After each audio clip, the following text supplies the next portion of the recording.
Complications, you should know that, you should know where to repair, where to use what in various types of tears. So I thought my first slide is very important and pertinent for somebody that does a lot of meniscus repairs. Don't repair all tears. All right, this is the first take-home message. These are called, there are two types of tears, traumatic. These are vertical tears more often than not. These are great for repair. All right, even if it's chronic, even if you've it's complex to some extent, go ahead, repair them. You're going to be quite safe because a lot of these tears are also associated with ACL tears, and results are much better when it's associated with a ligament tear. There's the other category, degenerative tears. They have radial tears, root tears, horizontal tears. Now, these come up randomly on MRI films that you might get, right? These are the tip of the iceberg more often than not. They are biomechanics that need to be corrected at times or ruled out before you go ahead and isolatedly repair these tears. So where is the tear determines the technique that is used. That's the next slide. So this is the medial and lateral meniscus, right?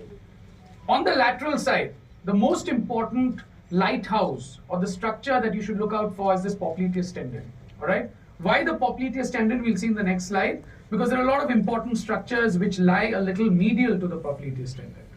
So if you have a tear here, I'm not going to confuse you with zones, etc. Just look at where I have put this, and this is where you need to do what. If it's the posterior horn, medial to the popliteus tendon, use the all-inside technique or the alternate all-inside technique. I published on that. I'll show you that paper. You guys can read it. This is that paper. It's in the Journal of Arthroscopy. Any other region, you can use any technique that you want to use. On the medial side, it's relatively more forgiving, less important structures there that can at least be threatening for the patient. So you could use any technique. Initially we felt you couldn't use the outside in, but we've had some papers from Nepal where they've shown even outside in techniques for the posterior horn. And the rest of it, all. Sorry, again. Excuse me.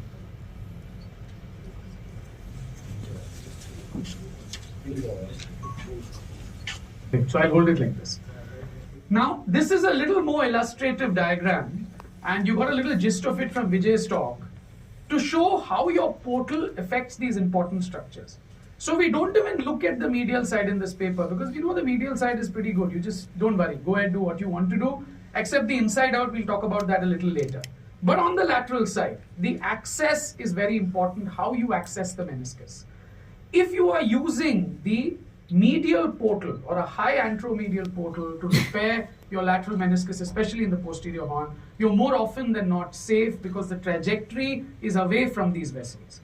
However, as I said, there should be portal modularity. If you're a good meniscus repair surgeon, there's no one portal to do all your work. You keep changing, you can make more portals, etc. It depends on the access and it depends on avoiding complications. So if you're going to be working from the anterolateral portal, there's studies that have been done in the past which have shown how close these all-inside or inside-out needles are to these very important structures like the common peroneal nerve and the popliteal vessels. So the depth of penetration of the needle is very important. So it should be enough. So we had this conversation just now. So I've just modified this based on a few controversies we've talked about. Is some of them fire out early, some of them fire out late. I'm of the firm belief it's the surgeon at fault more often than not. The company is not at fault. They make a device with a lot of research on it. We need to learn how to use it properly before we use it. If you've done it repeatedly and then you still continue to have problems, then you can blame the company ultimately that the implant was wrong. But first think about what you may have done wrong. So the needle should be long enough to pass across the capsule. I hope you understand this. So a tear can be in the red zone, it can be in the red-white zone, it can be in the white-white zone. Nowadays we tend to get more adventurous and repair even the white-white zone. So the more proximal or the more closer the tear is to your white-white zone, the longer the needle will need to traverse, especially when you put your first bite in a vertical mattress suture to go on to the capsule. So adjusting that depth is extremely important based on where your tear is. Of course, you should not cause injury to vessels and nerves. So, same thing, more towards the capsule, less depth that is required in the capsular portion of the tear. As a golden rule, about 18 millimeters for the medial meniscus is more often than not all right. and 16 to 18 millimeters on the lateral meniscus. On the medial, you can go up to 20, 22. As I told you, there's nothing much to worry about on the medial side. Now, these are a few studies which have shown when you access the lateral meniscus through the anterolateral portal, that means you go in a straight line in the posterior horn and repair it, your needle is only about 2 to 3 millimeters away from the popliteal vessel. So be very careful while doing that. And medial to the popliteus tendon, when you go from this side, it's about 16 to 18 millimeters away from your common peroneal nerve. That's why you keep your measurement to about 16 to 18 millimeters in your depth. So let's start with bucket handle tears or vertical tears as you call it. This is not an unfamiliar sight in most of your arthroscopies. You have a meniscus nicely caught within the joint. These tears are great. As I told you, they're vertical tears more often than not associated with ACL tears. They're complex at times. You can see a little flap component there also. So these are great to repair. If you can reduce them, even if they're relatively chronic, you're safe enough to go and repair them. And this is the reason why a lot of the meniscus success rates, as the gentleman in front was asking, is 80%. Because a lot of them are these tears that you actually have. So first important thing, as I said, don't repair everything. So remove the non-viable portions of the meniscus because these are not going to heal. So in this case, this little flap component is non-viable. So it's very important for me to get rid of this this flap component before I even attempt to repair the rest of my meniscus back in place. So first thing is get rid of this flap component. Take your time while you do it. Next step, very important and relatively more common, chronic or I would say locked tears. Anatomy is very, very, very variable. You may think the top is actually the bottom and the bottom is actually the top. So you need to spend time on that. So for that, you need to access the meniscus properly. So tear-specific portals. And what I mean by tear-specific portals is your instrument should go in the direction of your condyles. Because remember, why are you saving the meniscus? You're saving the meniscus to save the cartilage. So if you're going to damage the cartilage while accessing the meniscus, there's no point repairing the meniscus. So access to the posterior horn of the lateral meniscus, more often than not, try to do it from the medial side, especially for inside out and all inside devices. You should have modularity of portals. Don't assume this is always the the viewing portal and this is always the working portal. Your viewing and working portals should be modular. You should be ready to change. You may have to use an extra portal to reach a particular part of your meniscus. Please go ahead and do that. So this is how you reduce it. So spend time. Spend time on this. What you may think is up is actually down and vice versa. So spend time to push your meniscus back into its location, all right, to make it sit nicely before you go ahead and repair it. Get rid of the non-viable portions and then you get a good repair at the end of the day. So I added this. I had not done it because you want to know how to do a bicrusting. So making room. So you can only repair if you can see properly. If you can't see, don't repair. All right. So very important to know about proper access. So tear-specific portals. Access, again, the same thing here where we went. This is my technique, the way I do it. So good side support, all right. The patient is supine. You should be, as a surgeon, between the table and the patient's leg. And you can use Shakira's butt moves to give a valgus force on the medial side to open it up. So it works on your hip muscles quite well. So you don't have to do that in the gym. So once you do this, you get good access. Right, so once you're standing in here, the foot is very important. You externally rotate the foot, you get better viewing of the medial side of the knee. So very important. And I like to do this myself. So the Shakira moves are by me and Chaitanya does the foot rotation at the end of the day. So that makes life easy. Know your anatomy, the adductor tubercle, the medial epicondyle, mark them out, know where your joint line is. And this is the deep MCL that you're actually trying to release, right? So this is a tight joint space, classically the way you see it, right? Sometimes you may even miss a meniscus tear in a lot of these tight joints. So palpate the joint line. I like to do it at the level of the joint line. Introduce your LP needle at that level. Make one entry and multiple trephinations in various directions. And as I don't use a tourniquet, I'm sorry for all my surgeries, that's why you see a lot of blood. So as you're doing this, you will feel a slight give way and a slight gush of blood. When you see that and that give way, you know that you have adequately opened up the medial side. Don't tend to do it more and more because then you may end up with an MCL tear that doesn't heal at the end of the day. But more often than not, it hasn't been shown till now that any of these MCL pie crusting cases have ended up with an unstable knee. Improving biology is very important before you repair. So you should rasp, shave, refine, and removal of the non-viable parts. And you could contemplate adding biologics, though the evidence is not compelling in this regard. So how do you shave rasp? This is what you do. So this is the same case. I'm using a shaver. The periphery of the meniscus is very important to open up the vascular channels and all those fibroblasts and whatever you want to heal. Once you do that, you introduce the rasp and go all the way to the capsule. Spend time on this. Remember, the repair is easy. I know you'll do a great job. But if you don't spend time on biology, your repair is not going to heal at the end of the day. So once you do this, I like to use an LP needle also. LP needles are long enough, the 18 gauge, make multiple prefinations, and you can see this little blood that comes out, and you know you have those channels in place. Once you've done that, you go ahead and do the repair. They've shown you great. If you don't have an ACL tear, make sure you need some kind of stuff within the knee. You can call it blood, you can call it whatever, stem cells. For that, you would need to do something else. So there are various ways of doing it. You could put multiple microfractures in the notch. Some people do it on the side of the femoral condyle, either medial or lateral, depending on which meniscus you are repairing. So do this, spend some time on this. Remember, the ones without an ACL, you need to make sure biology and biomechanics are there for it to heal. Use non-absorbable sutures always. Why? There's better initial strength, and there's a mechanical effect even if the meniscus does not heal completely.